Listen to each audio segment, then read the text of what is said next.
무슨 일이니? 언니가 마음대로 낙서하고 날 밀었어. 어머, 레나, 정말 잘 그렸구나. 레나는 장래 화가가 되려고 그러나? 나 화가할래. 그래서 돈을 잔뜩 벌 거야. 믿음직스럽구나. 잘 됐네, 나누. 언니가 예쁘게 그려줘서. 나는 싫은데. 넌 이 멋짐이 안 느껴지니? 싫은 건 싫은 거야. 언니 방벽에 그리면 되잖아. 으아, 나누를 위해서 그려준 건데. 얘 나너 왜 그런 말을 하니? 언니가 불쌍하잖아.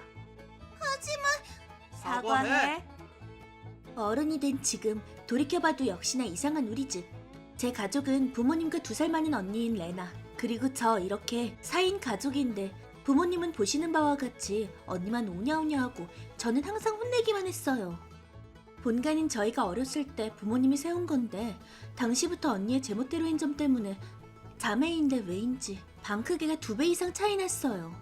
모처럼 넓은 방을 받았으면서 언니는 제 방에 마음대로 들어와서 벽에 낙서를 하거나 구멍을 내거나 물건을 부수는 등 제멋대로 굴었죠. 그럴 때마다 부모님한테 항의했었지만 반응이 없었어요. 고쳐주지 않는다는 걸 깨달은 저는 언니가 방을 어지럽힐 때마다 엉망이 된 부분을 스스로 고치게 되었어요. 벽에 색종이를 붙이거나 코르크판을 덮어서 숨겼고 바닥에 나는 흠집도 유튜브 영상을 참고해서 갈색 크레용으로 칠해서 숨기곤 했죠. 그러다 보니 점점 더 그 과정에 빠지게 되었어요. 이거 은근 재밌는데? 이게 제 다이 인생의 시작이었어요. 나노 똥망으로 만들어줄게. 마음대로 하던가. 어차피 고칠 거니까. 헐, 뭐야? 기분 나빠. 안 해? 재미없어, 그때도. 근데 네 방 점점 기분 나빠지고 있지 않아? 귀엽잖아. 누더기잖아. 응, 언니 때문이지? 네 센스 문제겠지. 이해 못하면 됐어. 내가 싫어하게 되지 않자 언니는 제 방을 어지럽히지 않게 되었어요. 하지만 집에서의 대우는 여전했어요. 부모님은 언니를 편애해서 언니의 용돈은 무제한. 한편 저는 문제집을 사야 할 때도 영수증을 제시해야 하는 수준이었어요. 그런 제가 고등학교 졸업과 동시에 본가를 나와서 자취를 시작한 건 지극히 자연스러운 일이었다고 생각합니다. 자취라고? 그건 딱히 상관없는데 지원은 안 할 거다. 학비도 네 알아서 해. 언니만으로도 벅차니까. 전혀 기대 안 하니까 안심해. 어차피 이럴 거라고 생각했어요.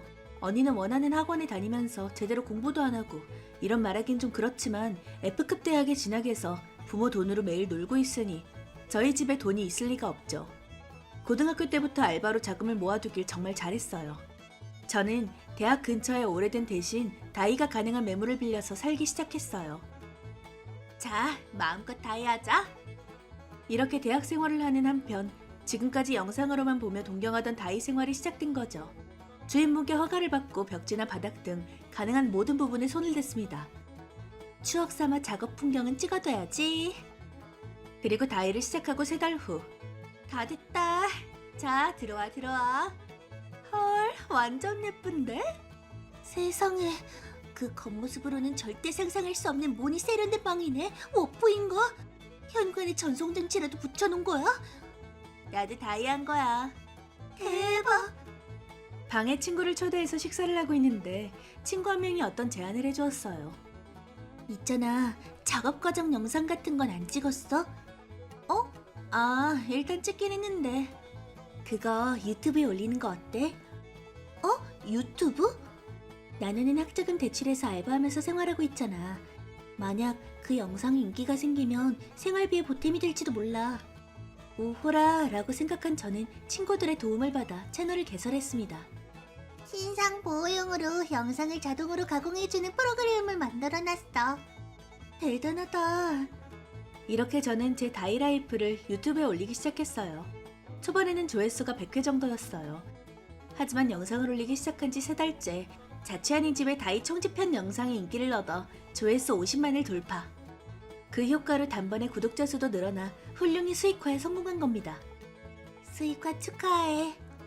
박사 덕분이야. 오늘은 답례로 내가 밥 살게. 아니, 그럴 수 없지. 축하니까 내가. 아니, 내가. 그러시죠. 뭐야? 아, 참. 나노한테 부탁이 있는데. 뭔데? 괜찮으면 내 방도 다이 해주지 않을래? 물론 촬영해도 되고. 그래도 돼? 고마워. 사실은 영상 소재가 없어서 곤란했거든. 어떤 느낌으로 하고 싶어? 나노의 센스에 맡길게. 그로부터 3달에 걸쳐 친구의 방도 완전히 리노베이션. 그 모습을 담은 영상도 엄청난 반응을 얻어. 내 말 좀 들어봐. 유튜브를 본 사람한테 의뢰가 들어왔어. 오, 대단하다. 받아들일 거지? 당연하지. 이렇게 저는 학교를 다니면서 의뢰를 받은 곳에 찾아가서 다이를 하고 영상에 담아 채널에 올리게 되었습니다. 눈치채 보니 제 채널은 구독자 수 30만이 넘어 꽤 큰 규모가 되어 있었죠. 그러던 중에 다이 친구를 만난 게 스고 마사요시 씨였어요. 항상 영상 잘 보고 있습니다. 아, 이거 제가 추천하는 줄자예요. 우와, 감사합니다. 마사요시 씨는 사회인으로서 일하면서 저처럼 다이 영상을 올리고 있어서 알게 된 사람인데 콜라보 영상을 찍는 걸 계기로 친해졌어요. 잘못된 일을 싫어하는 그에게 저는 점점 끌리게 되었고 콜라보 후에도 사적으로 만나게 되었어요. 그리고 제가 대학을 졸업하기 직전 저와 사귀어 주세요. 네. 이렇게 저는 드디어 마사요시 씨와 사귀기 시작한 겁니다. 대학을 졸업한 후 저는 어느 회사에 취직도 하지 않고 다이 회사를 설립했어요. 지금까지는 대학 생활과 병행하며 해왔지만 본격적으로 임하기로 결심한 거죠. 감사하게도 의뢰는 다 받을 수 없을 정도로 많이 와서 굉장히 충실한 하루하루를 보낼 수 있었어요. 그로부터 3년, 마사요시 씨에게 프로포즈를 받아 결혼. 그 타이밍에 마사요시도 회사를 그만두고 제가 만든 회사의 공동 경영자가 되어주었어요. 결혼식은 의뢰를 받아 리노베이션한 개인 경영 카페에서 소박하게 올렸어요. 거기에 제 가족은 아무도 없었죠. 마사요시가 배려해주어 일단 말은 해보았지만 카페에서 식을 올린다니 부끄러워라. 절대 안 가? 친척한테 말하지도 마라. 부끄러우니. 너 진짜 돈 없구나. 웃긴다. 부끄러워. 뭐 예상은 했으니 상관없지만요. 이렇게 제 신혼생활이 시작된 건데 그러던 중 멀리서 혼자 사시던 친할머니가 돌아가셨다는 소식을 들었어요. 그리고 당연하게도 상속 문제가 발생했죠. 할아버지는 이미 돌아가셨었기 때문에 아빠를 포함한 남매 셋이서 협의하게 되었는데 성가신 게 할머니가 사시던 집이었어요. 난 집은 필요 없고 현금이면 돼. 웃기지 마. 집은 어쩔 건데? 형한테 줄게. 멍청한 놈. 아무리 입지가 나쁘지 않다지만 땅도 좁고 건물은 60년이나 지나 너덜너덜하잖아. 철거하고 땅만 사도 적자가 된다고. 그런 집만 받으라는 거냐? 상속세도 내야 한다고. 그럼 새로운 집이라도 지어서 이사하지 그래? 땅값 굳었다고 생각하면 되잖아. 그럼 누나가 그렇게 하든가. 뭐? 난 남편 본가에서 동거하고 있는데 불가능해. 100번 양보해서 집은 상속받아도 좋아. 그 대신 돈도 다 받겠어. 그런 건 횡포야. 그래, 돈은 평등히 나눠야지. 그런 고집이 통할 것 같아? 결국 다툼 끝에 한 명의 집과 돈을 한 번에 상속받는 형태가 되었다고 하는데 그렇게 되자 모두가 필요 없고 돈만 받고자 해서 이야기에 진전이 없었다고 해요. 그때 엄마가 할머니 집이 필요 없냐고 저에게 연락을 했어요. 물론 상속세는 제가 내는 전제입니다. 다시 말해 낡은 집을 저에게 떠넘기려고 했다는 거죠. 하지만 다이를 생업으로 하는 저에게 있어서는 반가운 얘기였어요. 저는 바로 승낙하고 부모님에게서 할머니의 집을 받았어요. 한편 부모님은 수백만 원의 유산을 통째로 상속받아 기분이 좋은 상태. 정말 내가 마음대로 해도 된다는 거지? 그래, 물론이지. 팔든 굽든 마음대로 해라. 나노랑 딱 어울리는 낡은 집이네. 영희 변경을 마치고 저는 남편과 함께 리노베이션을 개시. 지금까지 작업하는 것 중에서도 가장 오래된 건물이라 많이 낡아서 시간은 오래 걸렸지만 그만큼 작업하는 보람이 있었어요. 완성! 저희는 리노베이션한 할머니의 집으로 이사해서 살기 시작했어요. 그러자 예상치 못한 손님이 야호, 놀러 왔어. 언니, 설마 그 낡은 집이 이렇게 세련된 집이 될 줄이야? 무슨 볼일이야? 뭐야, 여동생네 새 집에 언니가 오면 안 돼? 옛날부터 남의 방을 실컷 망가뜨리던 사람이 뻔뻔하게. 무슨 소리야? 아, 이런 걸 말하는 건가? 미안, 손이 미끄러졌네. 나가. 일부러 와줬는데도 접대도 안 해주는 거야? 웃기지 마. 이 벽지 비용 청구할 거야. 뭐? 나노 주제 건방져. 언니야말로 비상식적이라고 생각 안 해? 남의 집에 멋대로 들어와서 일부러 더럽히다니. 엄마도 아빠도 네 방에서 무슨 짓을 해도 화내지도 않았는걸. 나는 예술가라고. 뭐야? 예술가라고 해봤자 자칭이잖아. 결국 비싼 회화 교실에 다녔지만 오래 다니지도 못했으면서. 지금도 대학을 졸업해놓고 일하지도 않고 부모님한테 기대고 있잖아. 우리 집에 올 틈이 있으면 취준이라도 하지 그래? 시끄러워, 바보 나노. 난 결혼해서 전업주부가 될 거니까 일하지 않아도 돼. 요즘 그런 여자를 받아주는 남자는 없거든? 있거든, 무례하긴. 불법 침입으로 경찰 부르기 전에 당장 나가. 웃기지 마. 문 열어 나노. 두고 봐. 그 후 저는 지인 변호사에게 상담해서 언니에게 손상된 벽지의 손해배상을 청구했습니다. 그러자 이번엔 부모님에게서 연락이 왔어요. 얘 나너 손해배상이라니 이게 뭐야? 장난하는 거니? 장난치는 거 아니야. 레나는 아무것도 안 했다는데? 그거 언니가 거짓말하는 거야. 네가 거짓말하는 거 아니야? 우연히 영상을 찍고 있었는데 볼래? 이제 알았어? 그렇다고 친언니한테 손해배상을 청구하다니 이상해. 친언니가 뭐라고? 내가 엄청난 시간을 들여서 깨끗하게 만든 집을 더럽혔는데? 새 집 벽지에 주스를 뿌리면 화나는 게 당연하잖아. 애초에 우리가 너한테 준 집이잖니. 이번엔 은혜를 들먹이는 거야? 유감이지만 큰아빠랑 고모한테 사정은 다 들었어. 내가 그 집을 받아간 덕분에 돈만 상속받을 수 있던 거라며? 그것도 상당한 금액일 말이야. 그 돈으로 가족 셋이서 여행 갔다면서. 나는 물론 초대받지 못했지만 오히려 감사받아야 하는 건 나 아냐? 따박따박 말대답. 그러니까 네가 귀엽지 않은 거야. 부모 말대로 따르는 게 귀여운 거라면 난 그런 거 필요 없어. 아무튼 손해배상금 지불해. 언니가 한 거잖니? 저기요, 언니가 한 거라고 해서 다 용서해주는 건 엄마 아빠뿐이야. 그리고 이번 일로 생각한 건데 언니도 이제 30살이 되니까 집에서 오냐오냐 좀 그만하고 상식을 머리에 심어주는 게 좋지 않을까? 쓸데없는 참견이야. 레나는 불효녀인 너랑은 달리 착하거든. 절대 안 낼 거야. 아 그래? 그럼 재판에 붙일까? 재판? 어느 쪽이 객관적으로 잘못했는지 확실히 하자고. 너 진심이니? 진심인데?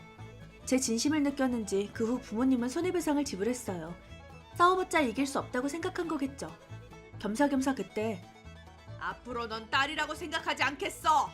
라는 말을 들어서 그럼 셋 다 다시는 나한테 접근하지 마 라고 되돌려 주었습니다. 가족과의 연을 끄는 대신 평온한 삶을 손에 넣은 거죠. 오히려 속이 시원했어요. 그러던 어느 날 유튜브를 통해 어떤 연락이 왔어요. 무려 리노베이션한 할머니 집이 부디 양도해달라는 거 아니겠어요? 저는 남편과 상담해서 연락을 준 사람과 만나보기로 했어요. 항상 영상 잘 보고 있습니다. 지난번에 올리신 집이 너무 멋져서 꼭 별장으로 사고 싶습니다. 그분은 제가 영상을 올리기 시작하던 시절 때부터의 팬으로 회사를 여러 개 경영하는 큰 부자였어요. 그 주변에는 일 때문에 자주 와서 그때의 거주지로 구입하고 싶다고 한 것입니다. 할머님께 물려받은 소중한 집이라는 건 잘 알고 있습니다. 그러니 금액은 토지 건물 합해서 3천만 원 정도로 어떨까요? 3천만 원이요? 너무 낮은가요? 그럼 원하시는 금액을 말씀해 주시면. 아니요. 너무 높아요. 그치 마사시 씨? 네. 리노베이션 비용까지 포함해도 그렇게까지는. 하지만 원래는 나노가 물려받은 집이니. 그 후 상의 결과 2천만 원에 양도하기로 했습니다. 저희로서는 1천만 원이어도 괜찮았지만 상대분이 그건 너무 낮다고 하시며 들어주질 않더군요. 원래는 저희가 살 예정이어서 이런저런 짐을 들여놓았지만 이렇게 마음에 들어 하시는 분이 사는 걸 이 집도 더 좋아할 거라고 생각했어요. 한 달 후 저희는 짐을 정리해서 이사를 갔고 그 후 구독자분이 입주했습니다. 이거 보세요. 이사를 마쳤습니다. 당신들이 리노베이션 한 집에서 살 수 있다니 꿈만 같습니다. 소중히 살겠습니다. 기뻐해 주셔서 다행이에요. 또 단독주택이라도 사서 리노베이션 할까? 응, 그게 좋겠다. 특별히 거주 장소에 까다롭지 않았던 저희는 느긋하게 집을 찾고 있었어요. 그런 평온한 나날이 또다시 제 가족에 의해 위협을 받을 줄은 꿈에도 몰랐지만요. 밤에 핸드폰이 울려서 화면을 보자 상대는 저련한 언니였습니다. 차단해야지. 그러자 다음엔 모르는 번호로 전화가. 안 좋은 예감이 들었지만 의뢰인일 가능성도 있으니 받아보자. 감히 차단을 해? 망할 나너. 역시 언니였구나? 뭐 됐어. 일단 술 좀 사와. 뭐? 그게 무슨 소리야? 무슨 소리긴? 귀는 장식이니? 저기 언니, 취했어? 안 취했어. 취했잖아. 지금 너네 집에 있거든? 뭐? 무슨 소리야? 너네 집에서 2차 하고 있어. 뭐? 2차? 에? 잠깐만. 언니 지금 어디야? 설마 할머니 집 아니지? 당연히 거기지. 지금 당장 나가. 쫓아내려고 해봤자 소용없어. 거기 이제 내 집 아니야. 뭐? 뭐라는 거야? 양도해달라는 사람한테 팔았어. 누가 이딴 집을 달라고 해? 너 날 바보로 하는 거야? 언니랑 부모님한테는 말 안 했지만 나 유튜브 하고 있어. 그래서? 다이나 리노베이션 영상을 올리고 있는데 그 집에 리노베이션을 올렸어. 그랬더니 시청자분이 팔아달라고 한 거야. 그런 일이 있을 리가 없잖아. 거짓말하면 안 되지. 거짓말 아니야. 그보다 어디로 들어간 거야? 뒷문이 열려 있었거든. 진짜 조심성 없다니까. 뒷문이라니 안 잠겨 있었어? 부쉈어? 완전 불법 침입이잖아. 유감이네요. 이번엔 증거 영상 없으니까 손해배상은 청구 못한답니다. 이 바보 언니. 바보인 게 뭐 어때서? 잠깐, 이게 무슨 소리야? 미안. 친구가 유리적 깼나봐. 많으니까 하나 정도는 괜찮지? 이 바보야. 그리고 어느새 와인셀러 같은 걸 산 거야. 나 와인 잘 모르는데 엄청 잘 넘어간다. 이거 몇 병 마신 거야? 더 이상 피해를 낼 수 없다고 생각한 저는 바로 경찰에 신고했어요. 동시에 구매자분께도 사정을 설명하자 바로 가겠다고 답장이 와서 저희도 현장으로 급히 달려갔어요. 잠깐! 이거 놔! 야, 나너! 이거 어떻게 된 거야? 이 바보, 2번 다시 접근하지 말라고 했잖아. 뭐야, 너만 결혼해서 이런 이쁜 집에서 살고! 그 집은 제 집입니다. 마침 근처에서 일을 하다가 급히 달려오신 구매자분이 앞으로 나섰어요. 누구? 이쪽 부부께 이 집을 양도받은 사람입니다. 거짓말. 아까 그 얘기 진짜였어? 그러게 그렇다고 했잖아. 아주 마음껏 구르셨더군요. 제 와인을 마시고 유리잔도 깼다고 들었습니다. 아니야. 그건 다 동생 거라고 생각해서.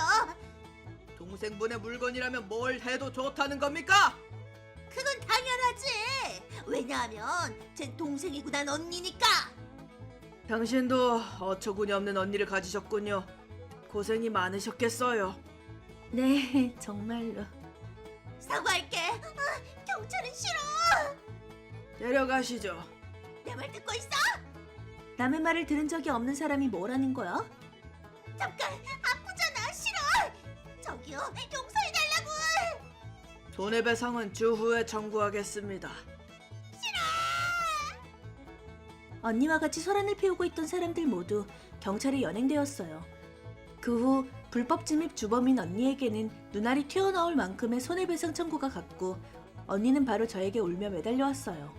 나너 도와줘. 3천만 원을 어떻게 내? 고작 불법 침입인데 왜 그런 금액이 된 거냐? 언니가 어지럽힌 건 상당히 부자인 사람의 집이야. 자세한 건 모르겠지만 숙성시키기 위해 고급 와인은 다 셀러에 보관해두었대. 언니는 그 와인을 반 정도를 마셨거든. 그거 아마 1,000만 원 정도 할걸? 그럼 남은 2천만 원은 뭐야?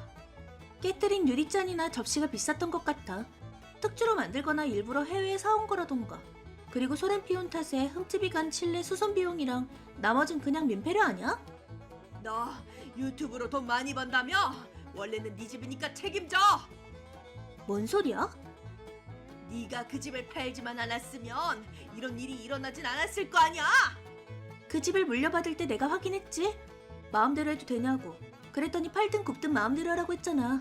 나는 그대로 한 것뿐이야. 대변을 늘어놓지 마. 누가 할 말을. 뭐든 좋으니까 네가 돈 내. 거절한다. 친언니가 곤란해하잖아. 난 친언니 때문에 곤란했던 기억밖에 없거든. 이 부르누가 무슨 소리야, 아빠. 청구는 어디까지나 언니한테 간 거잖아? 언니한테 내게 하면 되잖아. 어떻게 그러냐? 레나는 아직 시집가기 전이라고. 저기요, 언제까지 언니를 오냐오냐 해야 성이 풀리는 거야? 언니가 그렇게 된 건 솔직히 엄마 아빠 탓이야.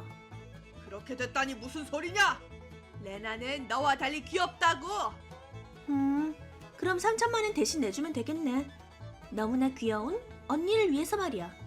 그게 불가능하니까 너한테 연락한 거잖아. 3천만 내라고. 얘기가 너무 안 통하잖아. 이 이상 소용이 없다는 걸 깨닫고 저는 전화를 끊었습니다. 그 후에도 몇 번 전화가 왔지만 모두 무시. 셋은 어떻게든 제 집을 찾아내서 쳐들어오려고 한 것 같지만 이사한 주소를 말한 적이 없으니 헛속으로 끝난 것 같아요. 어쩌지? 괜찮다 레나. 엄마 아빠가 어떻게든 해줄 테니. 결국 부모님이 3천만 원을 대신 내주기로.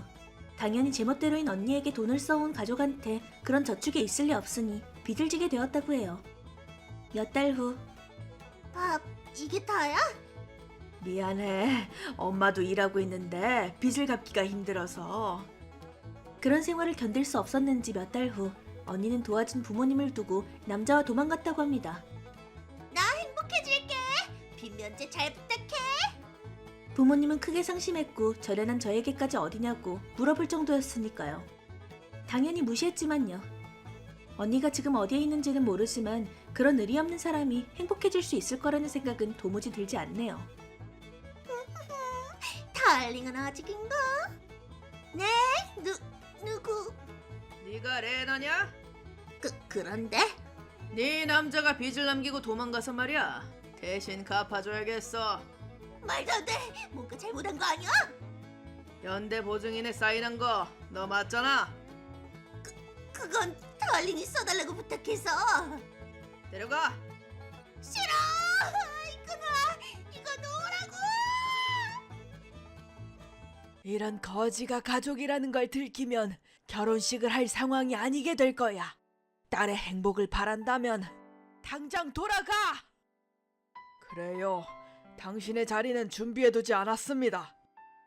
아, 그런가요? 축의금으로 1억엔을 넣으려고 했는데 아쉽네요. 1억? 무슨 소리야? 내 이름은 카네코 토모미, 45살. 도내 회사에서 사무직을 하고 있는 지극히 평범한 주부이다. 나는 결혼 출산이 빨랐기 때문에 외동딸 유메는 이미 사회인이 되어 독립했다. 남편과 앞으로의 두 번째 인생을 어떻게 즐길까라는 얘기를 하던 3년 전 어떤 사건이 일어났다. 아빠, 대답 좀 해봐. 유메, 아직 효도도 못했는데 너무 빨라, 아빠. 3년 전으로 거슬러 올라가서 남편의 음주운전을 하던 차에 휘말려 타게 했다. 대기업 모니로봇의 사장이었기 때문에 이 사건은 신문에도 크게 보도되었다. 그리고 1년 후 상처가 치유되지 않은 나에게 더한 불행이 닥쳤다. 카네코 씨, 잠깐 나 좀 볼까? 아, 네, 무슨 일이신가요? 우리 회사가 매수된다는 건 카네코 씨도 알고 있지? 네, 얼마 전에 들었는데 그게 왜요? 사실은 말이야. 그러면서 우리 회사도 큰 폭의 인건비 인하를 요구받았어. 오랫동안 요력해온 카네코 씨에게 이런 말을 하는 건 정말 마음이 아프지만 인사정리로 자네가 해고 대상에 올랐어. 네? 해고요? 그래, 정말 미안해. 그런, 곤란합니다. 제가 남편을 사고로 잃었다는 건 알고 계시죠? 아무리 저축이 있다지만 이 나이에 재취직할 곳을 찾는 건 어려워요. 그건 부장님도 잘 아시잖아요. 알고 있지.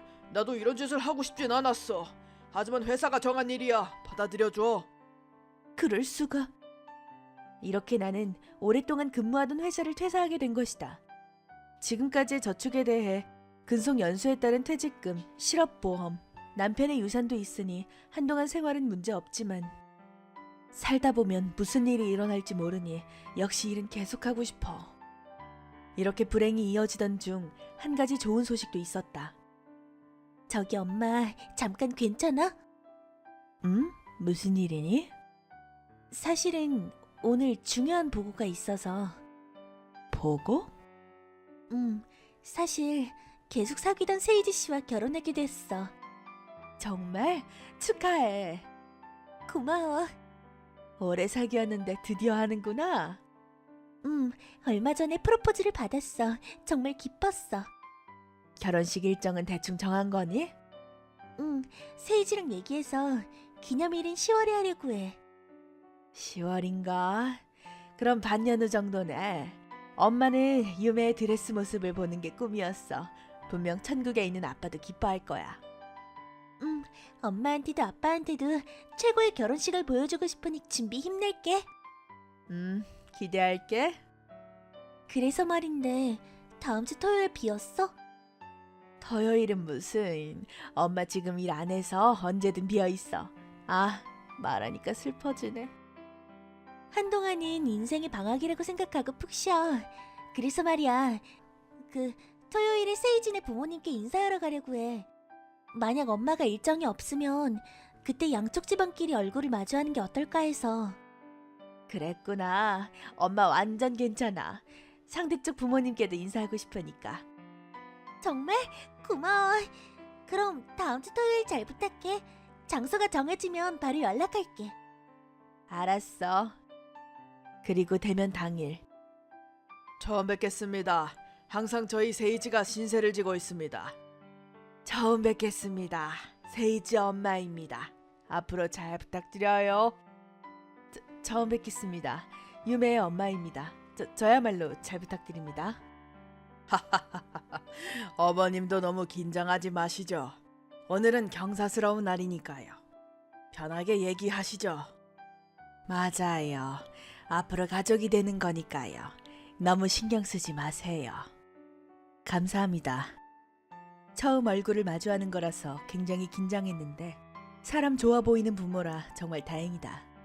이 사람들 곁이라면 유메도 분명 행복해질 수 있을 거야.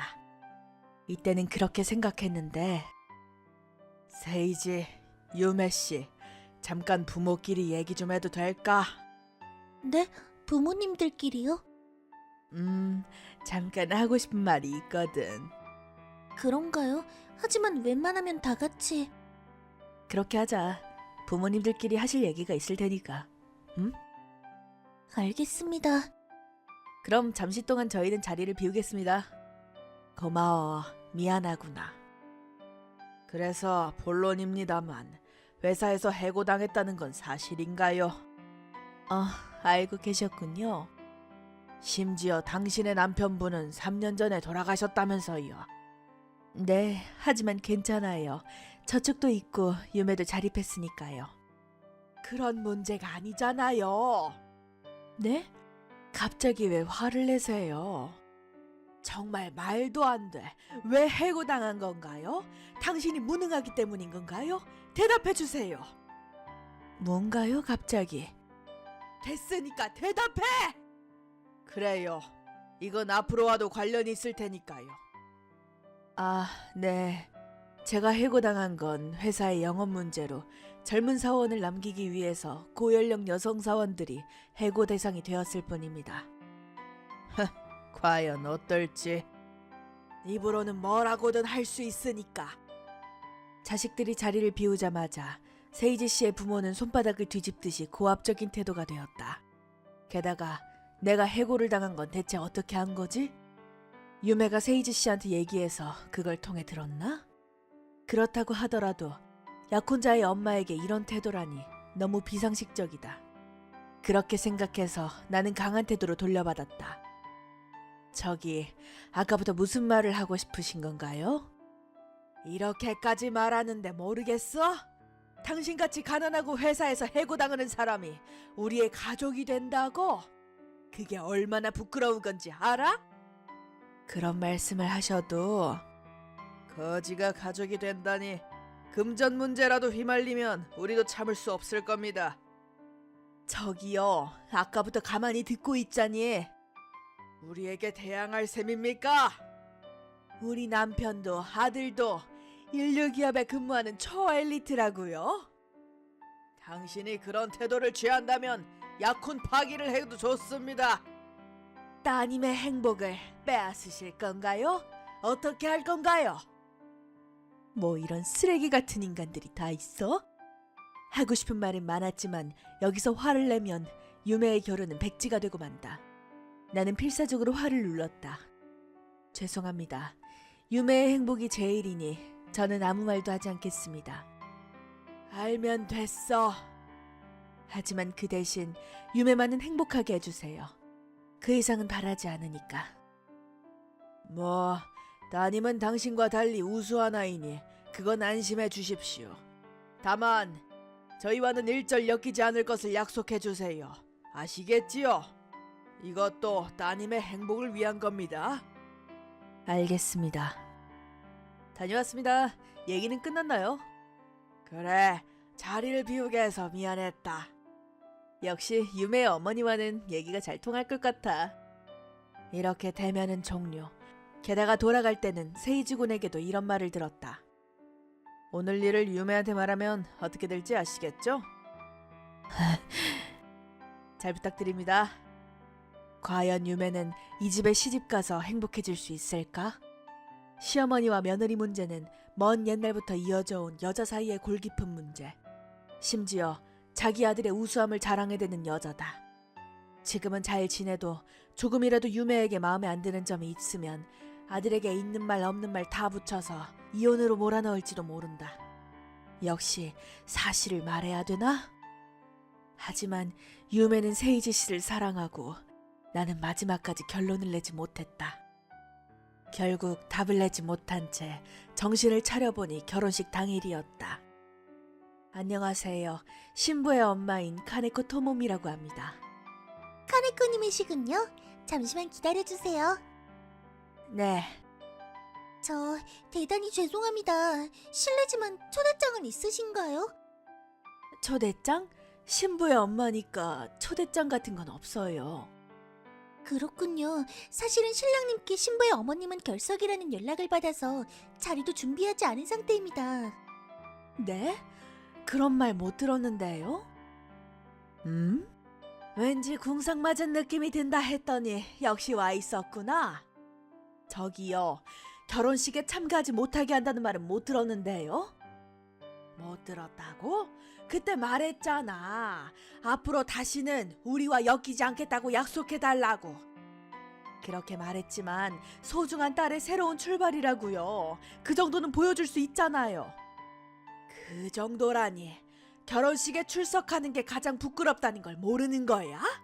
이런 거지가 가족이라는 걸 들키면 결혼식을 할 때가 아니라고. 딸의 행복을 바란다면 당장 돌아가.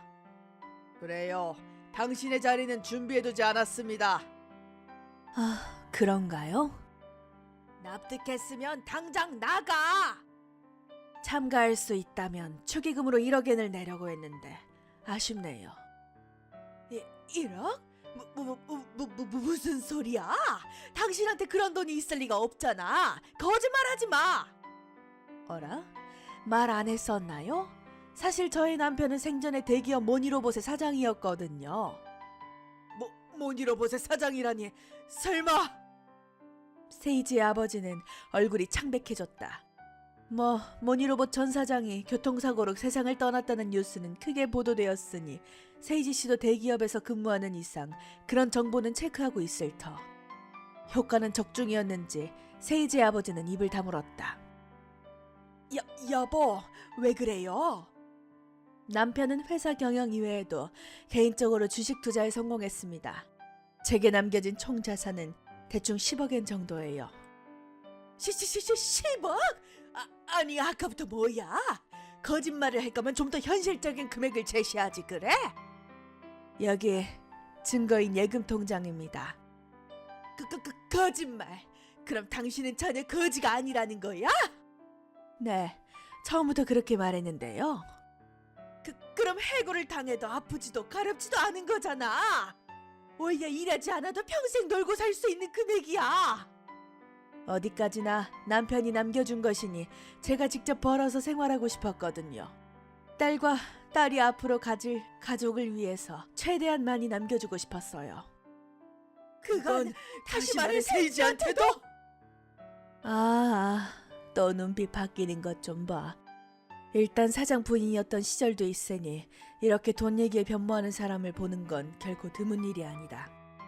특히 주위를 신경 쓰는 사람이라면 꼭 이렇게 된다는 걸 알고서 말한 것이다. 지옥에 떨어뜨리려면 낙체가 큰 게 좋으니까. 하지만 두 분 입장에서는 이렇게 돈이 있어도 부끄러운 거죠. 가난한 거지요. 천국의 남편에게도 잘 전해둘게요. 그리고 말이지요.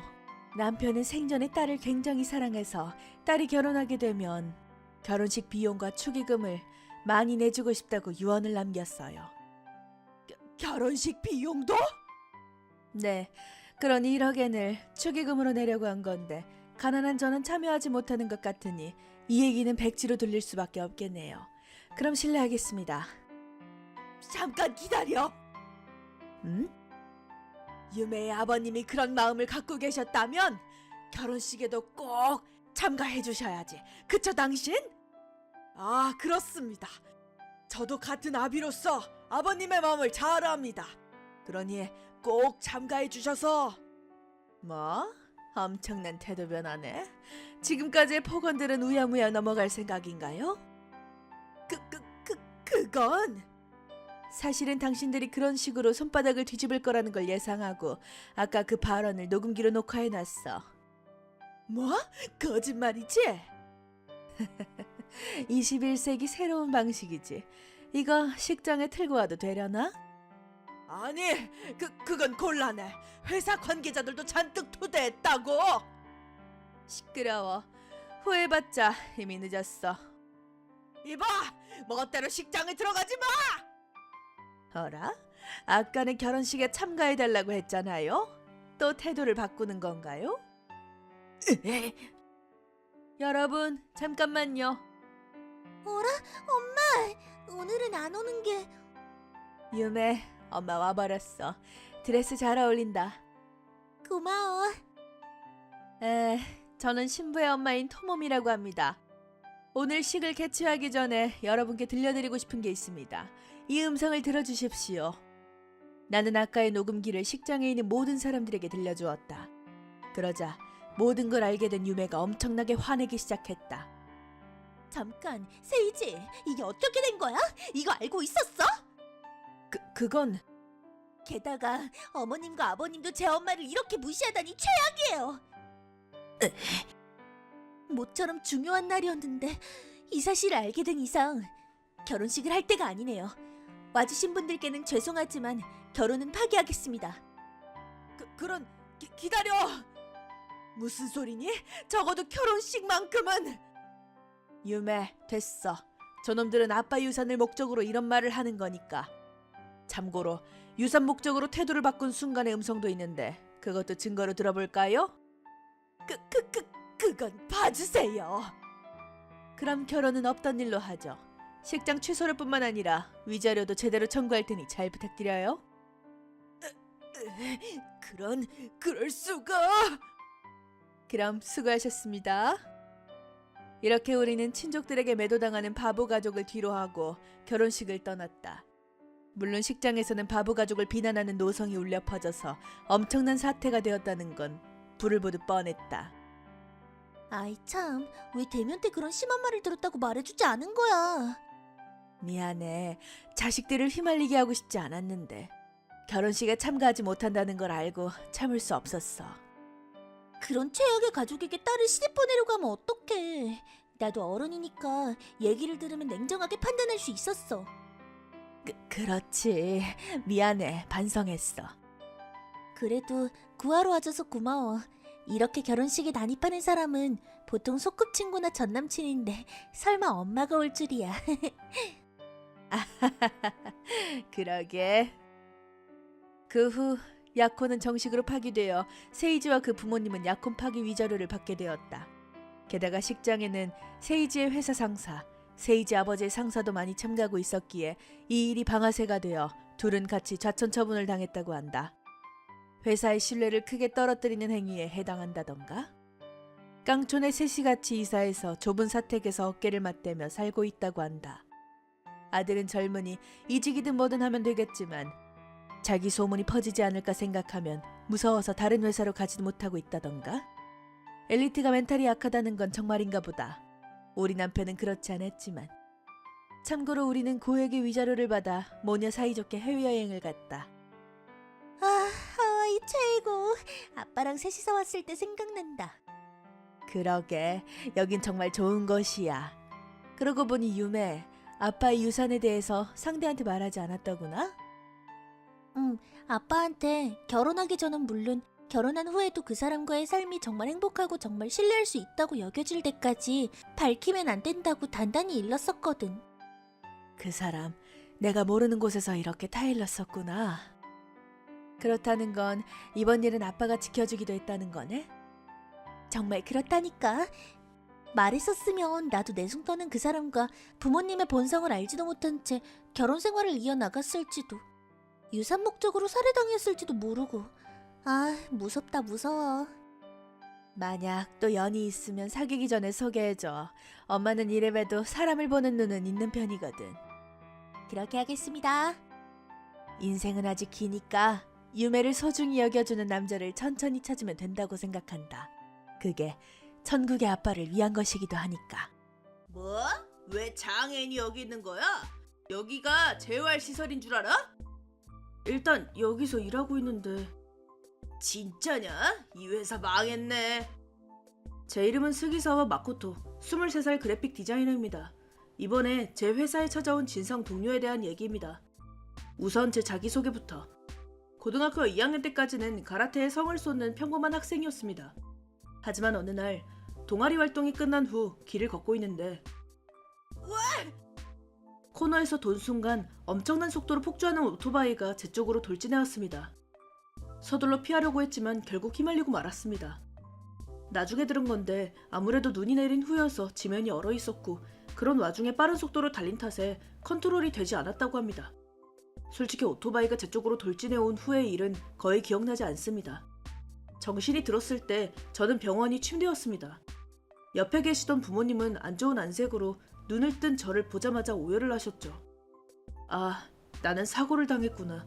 순간 그렇게 생각했습니다. 상처가 심하대?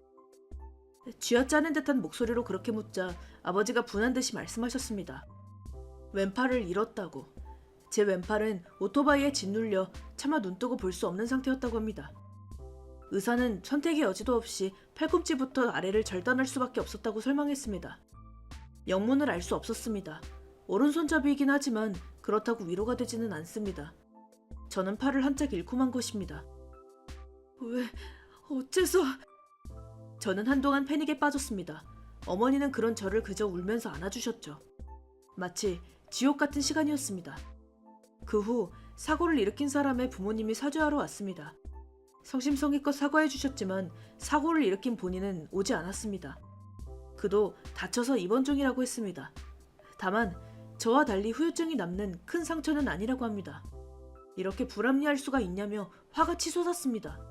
사과받는다고 뭐가 달라지나요? 라고 무심코 말해버렸지만 철회할 마음이 들지 않을 정도로 저는 초췌한 상태였습니다. 그로부터 얼마 후 저는 왼팔에 의수를 끼우고 재활을 시작했습니다. 재활에는 최선을 다했지만 이미 없어진 왼팔이 아프거나 가려워서 뭐라 형용할 수 없는 불쾌함에 휩싸였습니다. 갑작스레 몸의 일부를 잃은 사람에게 일어나는 환상통이라는 증상이라는 설명을 듣고 너무나도 슬펐던 기억이 납니다.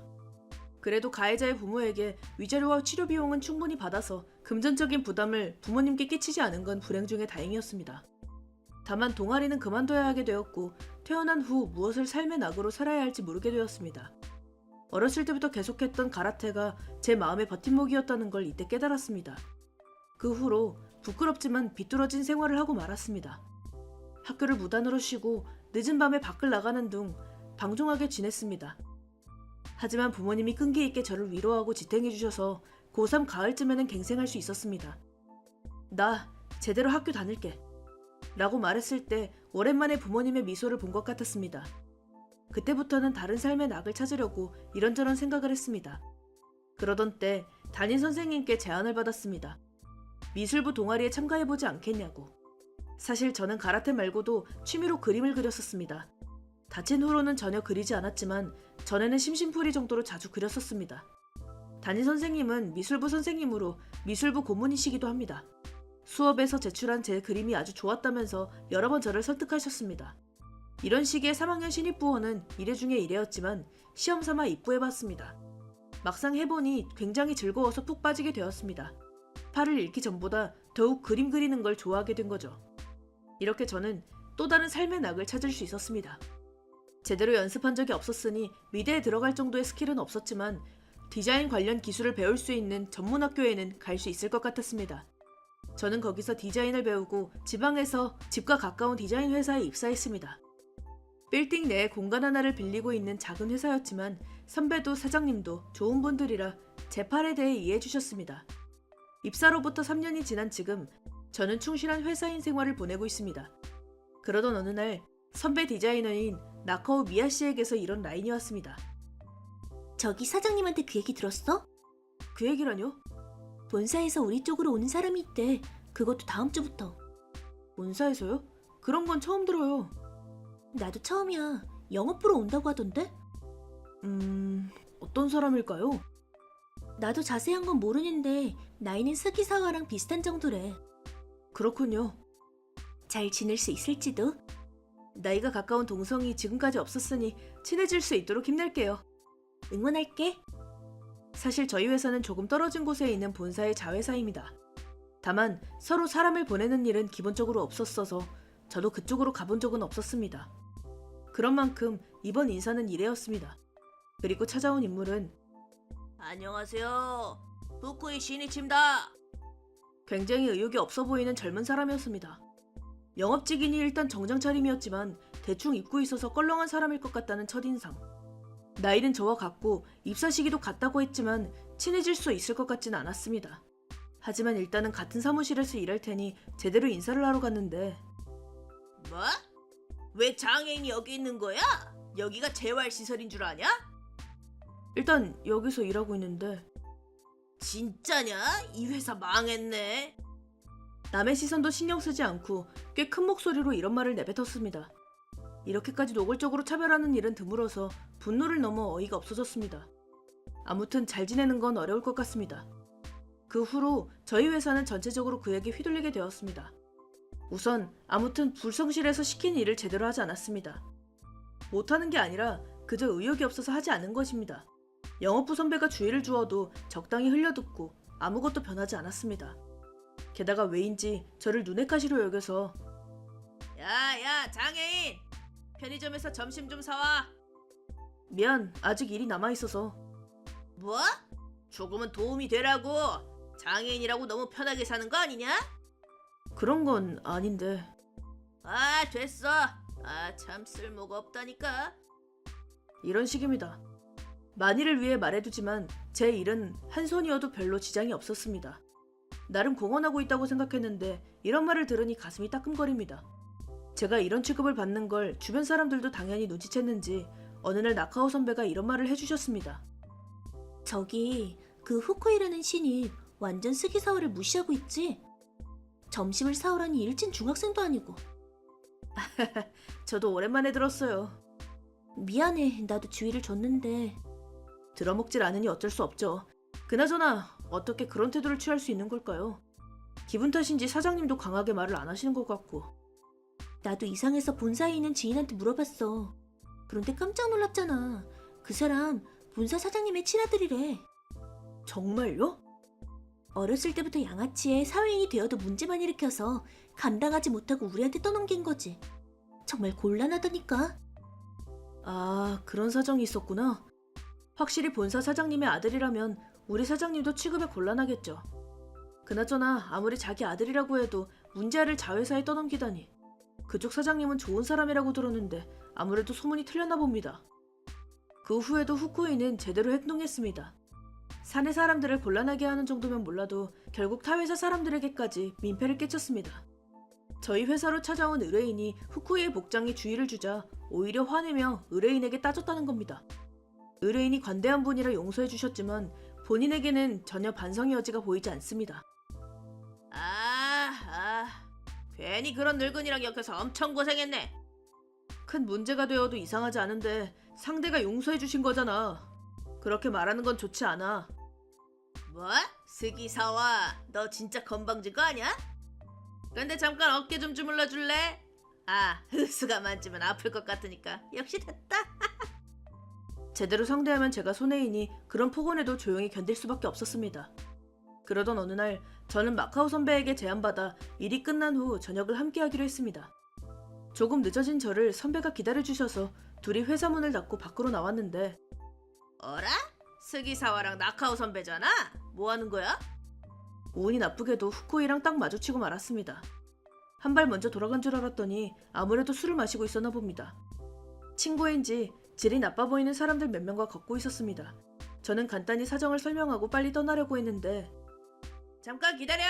넌 됐고 마카오 선배는 이쪽으로 와. 잠깐, 하지마! 후쿠이는 떠나려는 마카오 선배의 어깨를 강하게 붙잡고 가지 못하게 했습니다. 하지마, 아파하시잖아. 저는 무심코 후쿠이의 팔을 떼어놓고 말았습니다. 후쿠이는 약간 흥분해서 뭐? 여자 앞이라고 가오 잡는 거냐? 장애인 주제 건방지다고! 라며 제 머리를 팔로 조른 겁니다. 소위 말하는 헤드록 자세. 역시 아파서 조금 강하게 떼어놓자 균형을 잃고 후쿠이가 넘어졌습니다. 그걸 본 동료들이 비웃자 후쿠이는 더욱 흥분했습니다. 이 자식이 뭐하는 짓이야! 잠깐, 진정해! 무려 후쿠이는 품에서 칼을 꺼냈습니다. 정말 저와 동갑이 맞는 걸까요? 마카오 선배의 제지도 듣지 않고 후쿠이는 칼을 쥐고 저에게 달려왔습니다. 하지만 저는 당황하지 않고 슬쩍 피한 후 후쿠이의 배를 차올렸습니다. 무심코 가라테 시절의 기술이 나와버린 거죠. 그러자 후쿠이는 일자로 쓰러졌고 위액이 섞인 투사물을 내뱉고 말았습니다. 한동안 움직일 수 없겠죠. 동료들은 벙쳤습니다. 더 이상 일을 키우고 싶지 않아서 재빨리 나카오 선배의 손을 잡고 떠났습니다. 하지만 떠날 때 너 이 새끼 각오해라! 무조건 후회하게 해준다! 라며 저주를 퍼부는 후쿠이의 목소리가 들렸습니다. 레스토랑에 도착한 후 저는 무서운 경험을 하게 됐다며 나카오 선배에게 사죄했습니다. 깜짝 놀랐어. 너 그렇게 강했구나? 옛날에 가라테를 했었거든요. 무섭게 해드려 죄송해요. 무섭지 않았어. 놀라긴 했지만. 그것보다 이런 말하긴 좀 그렇지만 멋있다고 생각했어. 정말요? 여성 입장에서는 이유가 어떻게 됐든 남을 다치게 하는 사람은 싫지 않나요? 아니. 방금 건 어쩔 수 없지. 분명 원한을 샀겠죠. 폭행죄 같은 걸로 고소당하지 않으면 좋을 텐데. 만약 그렇게 되면 내가 꼭 증언할게. 상대는 칼을 들고 있었잖아. 정당방위라고. 감사합니다. 라곤 했지만 옛날의 피가 들끓은 스스로가 부끄러워서 식은땀이 멈추질 않았습니다. 제가 한팔이긴 하지만 칼을 든 총보자는 상대가 안 됩니다. 사고가 나기 전에 전국대회에서 싸웠던 사람들이 몇 배는 더 무섭고 강했으니까요. 물론 평소에는 그런 식으로 폭력을 휘두르진 않습니다. 아무튼 선배가 무사한 건 다행이지만 조금 지나쳤을지도 모릅니다. 경찰은 괜찮겠지만 후쿠이의 아버지, 본사의 사장님은 어떨까요? 설마 난입해온다던가 아무리 그래도 그건 아닌가? 라고 생각했었는데 다음 주 회사에 가자. 자네가 스기사와 마코토군이지? 무려 진짜 후쿠이의 아버지인 본사의 사장님 나오키 씨가 찾아오셨습니다. 저희 쪽 사장님은 불안에 떨고 있었고 아버지의 옆에는 아들이 서 있었습니다. 이걸로 해고 확정인가 하고 포기하고 있었는데 만난 적이 없을 터인 나오키 사장님의 얼굴은 어딘가 낯이 익었습니다. 언제 만난다 떠올리고 있었는데 이번 일은 제 어리석은 아들이 정말 실례했습니다. 이 바보가 2번이나 자네에게 해를 입히려 하다니 변명할 여지도 없네. 무려 나오키 사장님 본인이 저에게 머리를 숙인 겁니다. 사장님께 머리를 눌려 아들 쪽도 고개를 숙이고 있었습니다. 그보다 2번이나라니? 무슨 의미인지 생각하다가 드디어 나오키 사장님의 얼굴이 기억났습니다. 그래요. 제가 입원했을 때 사죄하러 온 부모가 눈앞의 남성. 그분의 아들이 제 팔을 앗아갔다는 것이며 다시 말해. 네? 후쿠이가 그때 오토바이로 폭주했던 남자라는 건가요? 그래, 맞아. 이게 무슨 기묘한 인연일까요? 물론 저는 몰랐고 후쿠이 시니치도 저를 몰랐다고 합니다. 그때 결국 퇴원한 후에도 시니치가 저에게 사죄하러 오는 일은 없었으니 당연하겠죠. 나중에 들은 얘기지만 시니치는 조금도 반성하지 않았고 나오키 사장님은 그런 태도로 사과하는 건 오히려 실례일 거라고 판단하셨다던가.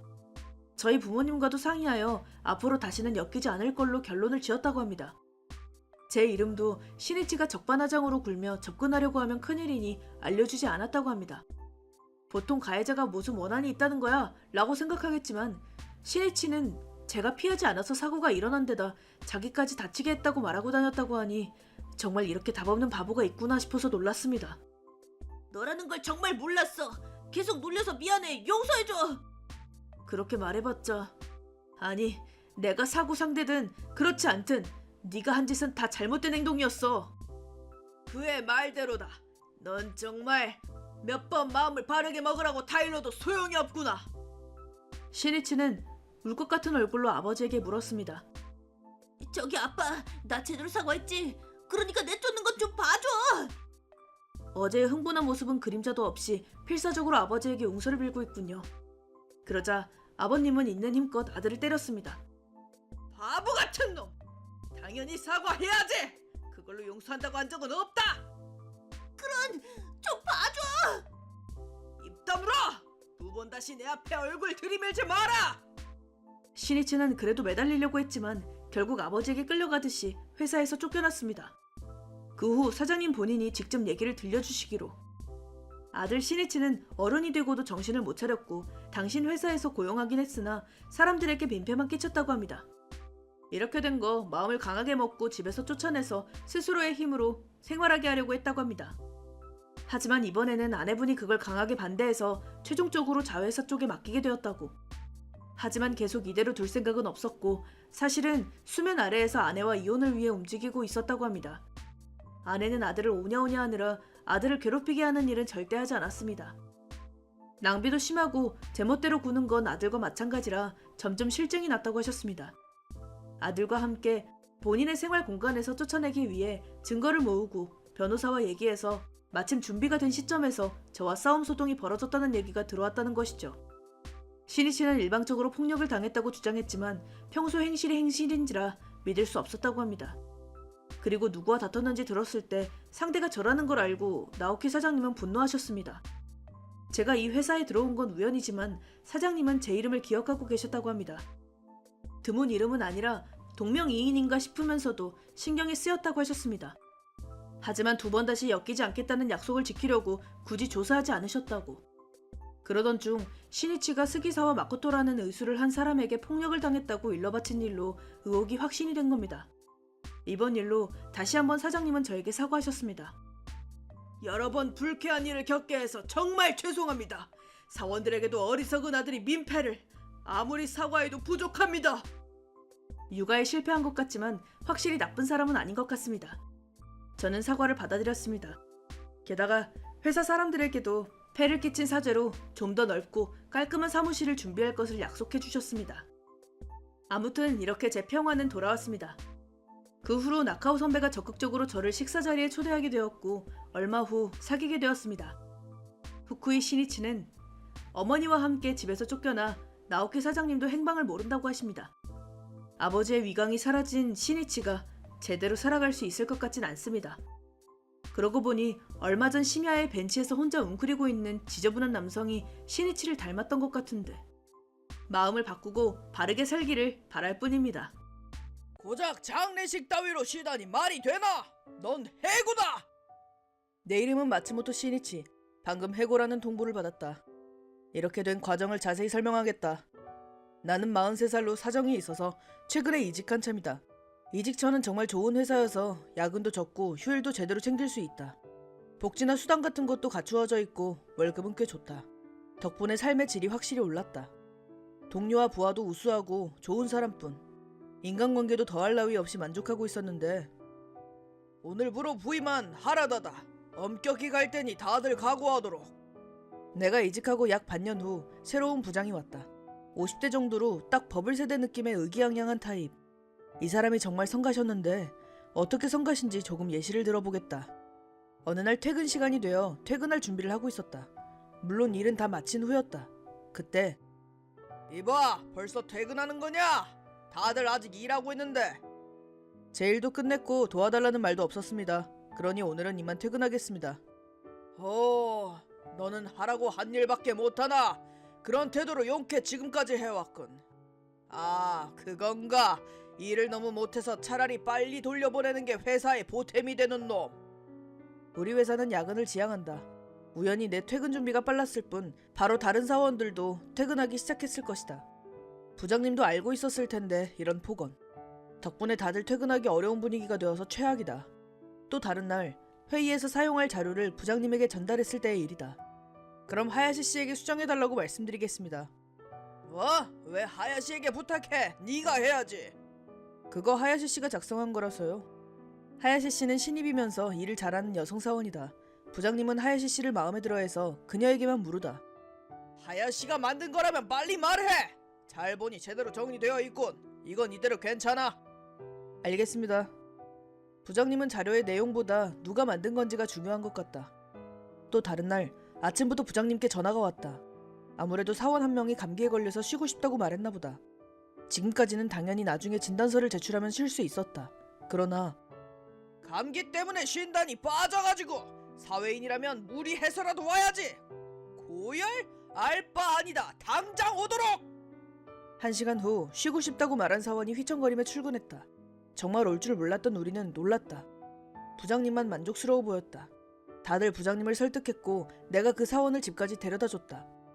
이런 식으로 부장님은 첫인상대로의 사람이었다고 해야 하나 상상 이상으로 낡은 가치관을 가진 사람이었다. 부서 내 분위기도 안 좋아졌고 능률도 떨어지고 있는 것 같다. 본인은 그걸 모르는 것 같지만. 하지만 이건 파란의 서장에 불과했다. 어느 날 휴일에 집에 있던 나에게 부장님에게 라인이 왔는데 어이, 지금 당장 회사로 와! 오늘은 토요일인데요? 그건 나도 알아. 고객 트러블이 있었나봐. 네가 가장 가까이 사니까 바로 와줘. 죄송하지만 저는 휴일 출근을 할 수 없습니다. 왜지? 아내랑은 헤어졌다고 들었는데 가족 서비스를 해야 하는 것도 아니잖아. 병문안을 가야 해서요. 그런 건 다음에 가도 되잖아. 취소하고 바로 와. 상사 명령이다. 죄송합니다. 불가합니다. 어이, 명령이라고 했잖아. 다음에 설명할 테니 봐주세요. 당연한 듯이 휴일 출근을 명령할 줄이야. 심지어 왜 이렇게 잘난 듯이 구는 거야? 그럼 준비도 끝났으니 가볼까? 병문안은 내가 무슨 일이 있어도 휴일에 출근할 수 없는 이유이다. 왜냐하면 그 상대가 나에게 무엇보다 소중한 사람이니까. 안녕, 지난주에 말했던 만화 가져왔어. 고마워, 아빠. 병문안 상대는 13살이 된 딸 아야. 아야는 몇 년 전부터 입원해 있었는데 아마 병원을 나갈 수는 없을 것이다. 난병을 앓고 있기 때문이다. 치료를 시도했지만 성과가 없어서 여명이 얼마 남지 않은 상태. 남은 시간을 가능한 한 많이 아야와 함께 보내고 싶어서 회사를 바꾼 것이다. 조금만 더 일하다가 긴 휴가를 내서 마지막까지 곁에 있을 생각이다. 곧 아야가 세상을 떠날 거라고 생각하면 견디지 못할 것 같지만 그 탓에 딸에 남겨진 시간에 그림자를 드리울 수는 없다. 나는 최대한 밝은 모습으로 대하며 아야가 외롭지 않도록 하고 있다. 참고로 아야의 엄마인 마치코는 현재 행방불명. 그건 딸의 병이 발견된 지 한 달도 지나지 않았을 때의 일이다. 이봐, 어떻게 된 거야? 집안 물건은 몽땅 사라져 있고 책상 위에 있는 사인된 이혼이 신고서는 대체 뭐야? 설명해줘. 설명할 것도 없잖아. 나랑 헤어져줘. 제정신이야? 아야는 병에 걸렸다고. 내가 있는다고 낫는 것도 아니잖아. 그런 문제가 아니잖아. 더 이상 집안에서 썩어나는 건 못 참겠어. 지금이 기회라고. 부탁이니까 방해하지 말아줘. 나는 아야만을 위해서 내 인생을 낭비하고 싶지 않아. 지금 무슨 소리를 하는 건지 아는 거야? 나는 꿈을 이루고 싶은 것뿐이야. 이해해줘. 이제 됐어. 넌 정말 변해버렸구나. 2번 다시 우리 앞에 얼굴을 내밀지 마. 그래, 그렇게 할 거야. 믿기지 않겠지만 이래봬도 침무이다. 하지만 솔직히 이렇게 될 거라고 생각했다. 처음에는 지극히 평범한 엄마이자 아내였던 미치코는 딸이 초등학교 5학년이 되었을 즈음부터 변하기 시작했다. 수상한 다단계에 빠져든 것이다. 이벤트나 세미나 때문에 매일같이 외출하느라 거의 집에 없게 되었다. 게다가 가게를 모두 맡긴 것이 잘못이었는지 내 돈을 물처럼 쓰게 되었다. 그 일로 여러 번 말싸움을 하게 되어 부부 사이도 험악해졌다. 점점 딸에 대해서도 무관심해져 최근 몇 년 동안은 별 대화도 하지 않았다. 입 밖으로 내지는 않았지만 가족의 존재를 속박으로 느끼는 것 같았다. 아야가 병에 걸렸다는 걸 알았을 때도 미치코는 진심으로 아무래도 좋다는 식으로 굴었던 것이다. 이제는 엄마 이전의 인간으로서 끝났다. 나와 헤어진 후 본가에 의지하려고 했지만 이런 비정한 짓을 했으니 세상이 그렇게 두지 않았다. 미치코는 극대노한 아버님과 어머님께 의절당했다고 한다. 그 이후 연락이 없지만 최대한 불행한 꼴을 당하기를 바라고 만다. 그런 고로 나는 휴일에 반드시 아야의 병실로 가서 같이 시간을 보낸다.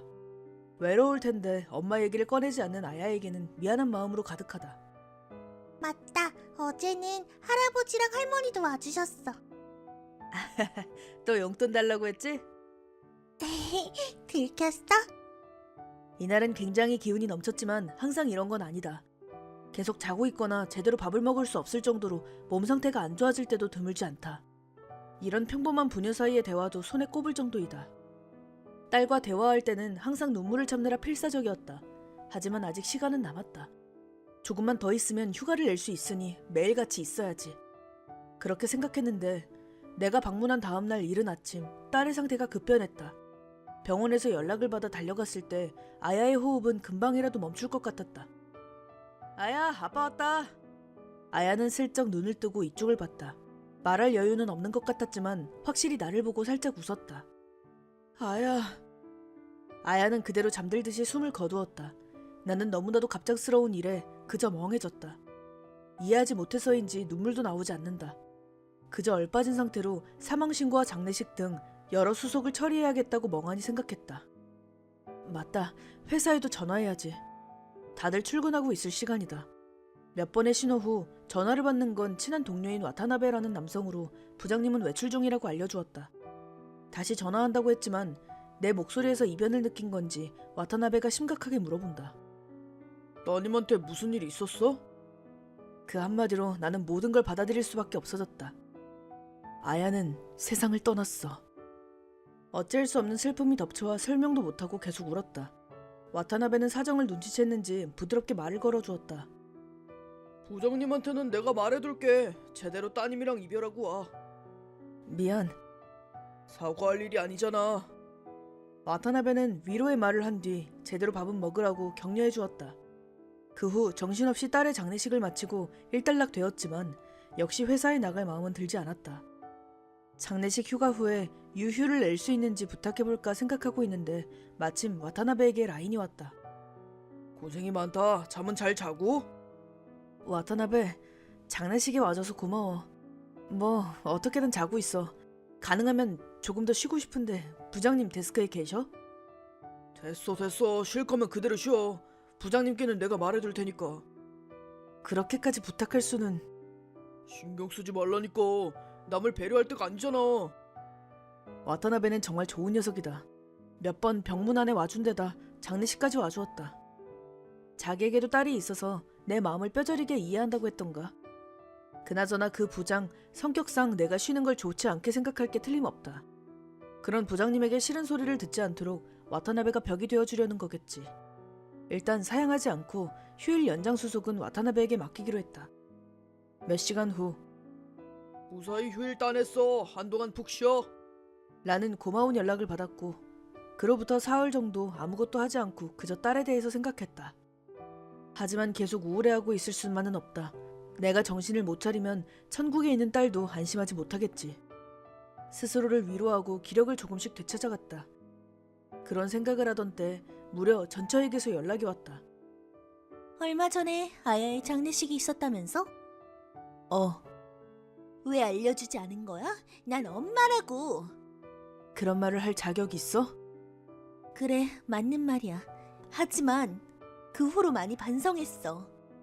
그러신가요? 아무튼 집에 가도 될까? 향이라도 올리게 해줘.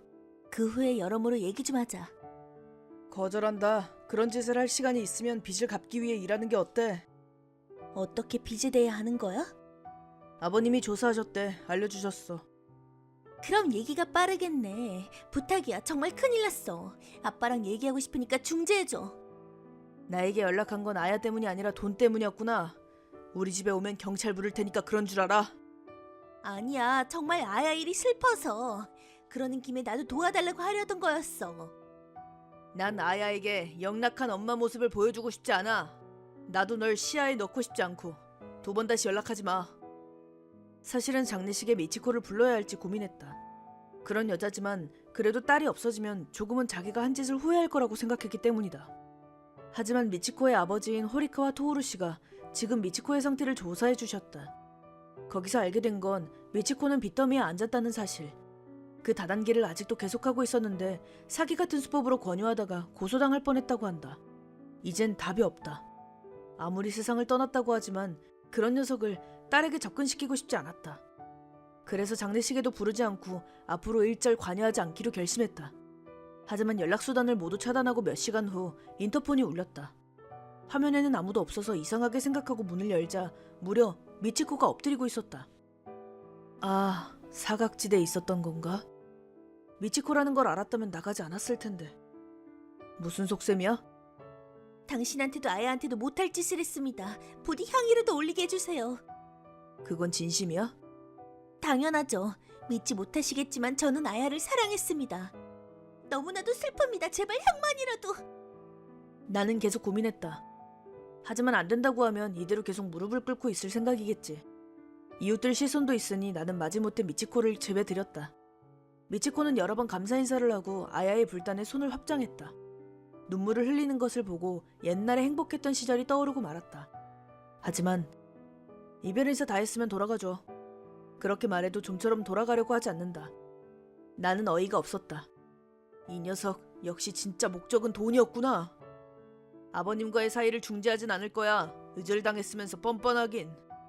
부탁이야. 빚을 다 갚고 싶어. 그럼 다시 그 시절처럼 같이 살자. 나 마음을 고쳐먹을 테니까. 아야가 살았을 때 그렇게 말해주길 바랐어. 나는 소중히 넣어뒀던 일기를 건넨다. 아야가 매일매일 힘이 들어가지 않은 손으로 열심히 쓴 것이다.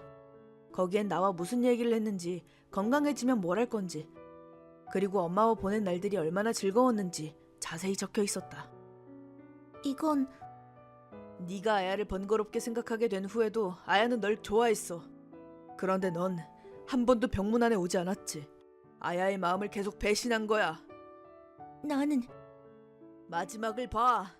아야는 죽기 직전이 돼서야 결국 널 포기했어. 내가 정말 좋아하는 가족, 아빠랑 할아버지랑 할머니. 두고 가는 건 싫다. 슬프게 하고 싶지 않아. 미치코는 자기가 쓰여있지 않은 그 페이지를 보고 이번엔 진심으로 눈물을 흘렸다. 앞으로는 스스로 어떻게든 하겠습니다. 제가 잘못했습니다. 폐를 끼쳤습니다. 그렇게 말하고 터덜터덜 떠났다. 이걸로 미치코에 대해서는 끝이 난 거겠지. 내 안에서도 마음이 정리되어 다음날 직장에 나갔다. 폐를 끼친 것을 사죄하자 동료들이 다들 따뜻한 태도로 맞이해 주어서 조금 마음이 편해졌다. 하지만 어려움이 해결되면 새로운 어려움이 오는 법. 부장님에게 인사를 하러 가자. 고작 장례식 따위로 며칠이나 쉬다니 말이 되나? 넌 해고다! 진심으로 하는 말인지는 모르겠지만 이건 말이 심하잖아. 지금까지의 모든 일이 머릿속에서 떠올라 내 안에 무언가가 끊어졌다. 진심으로 하는 말씀이십니까? 그래, 뭐 무릎 꿇고 빈다면 다시 생각해줄 수도 있지만 무릎 따위를 꿇을 리가 없잖아요. 실례하겠습니다. 나는 발을 돌려 어떤 장소로 향해 어떤 인물과 대화했다. 가능하면 이 방법은 쓰고 싶지 않았지만 몇 시간 후 사장님 왜 여기에? 뭐 안 깨나? 마츠모토 왜 네가 사장님과 같이? 됐고 앉아. 2번 말하게 하지 말고. 하라다 부장은 인적 없는 회의실에 호출받아 경악했다. 그야 사장님과 내가 같이 기다리고 있었으니 당연하겠지. 사실 내가 근무하는 회사 사장님의 이름은 호리카와 토오루. 내 이전 시아버님이자 아야의 할아버지이다. 애초에 내가 이 회사에 들어온 것도 호리카와 사장님의 배려였다. 딸과 지낼 시간을 확보하기 쉽도록 융통성 있는 자신의 회사에서 고용해 주신 것이다. 딸이 한 짓에 대한 최소한의 보상이라고도 하셨다. 애초에 후계자가 되는 것도 아닌데 사장님과 관계가 있다는 걸 알면 주변 사람들도 나를 대하기 어려워지겠지. 그래서 나와 사장님의 관계는 일부 사람들밖에 모르고 당연하지만 하라다 부장도 모른다. 아무튼 하라다 부장을 안 치고 나와 사장님의 관계성을 설명했다. 점점 얼굴이 창백해지는 부장. 내 손녀의 장례식 따위로 일을 쉰 것을 질책했다지. 아니요. 진심으로 한 말이 아니라 농담으로는 해도 되는 말인가? 죄송합니다. 견디지 못하고 그 자리에서 무릎을 꿇는 하라다 부장. 하지만 사장님은 냉철한 목소리로 일이 아니더라도 자네의 갑질 때문에 많은 사원들이 피해를 보고 있네. 신이 치곤 증거도 모였다지. 네, 음성 데이터로부터 다른 사원들의 증언까지 완벽합니다. 자네 처우에 대해서는 임원들과 함께 회의할 테지만 희망은 가지지 말도록. 이렇게 하라다 부장은 반론하지도 못하고 고개를 숙이고 있었다. 사실은 나뿐만 아니라 와타나베나 하야시 씨, 감기인데 억지로 출근해야 했던 사원 등에 결탁해서 지금까지 수많은 갑질 증거를 모으고 있었다. 이게 도움이 되는지 얼마 후 하라다 부장은 해고당했다. 50살 넘어서 이직 활동이라 안쓰럽게 됐다. 사장님은 저런 인물을 부장으로 임명한 것을 사과했지만 윗사람에게 아양 떠는 저 사람의 본성을 꿰뚫어 보는 건 어려운 것이다. 신고하자 바로 해결해 주셨으니 감사하고 있다. 나는 아직도 회사에 남아 일을 계속하면서 혼자 살고 있다. 완전히 일어섰다고는 할 수 없지만 앞을 보게 된 것 같다. 아참, 다음 주 아야의 성묘를 갈 예정이다. 전 시부모님과 반성하고 신변을 정리한 전처와 넷이서 말이다. 미치코와 앞으로 다시 가까워질 일은 없겠지만 아야에게 부모님이 함께 모인 모습을 보여줄 수 있는 건 기쁠 따름이다.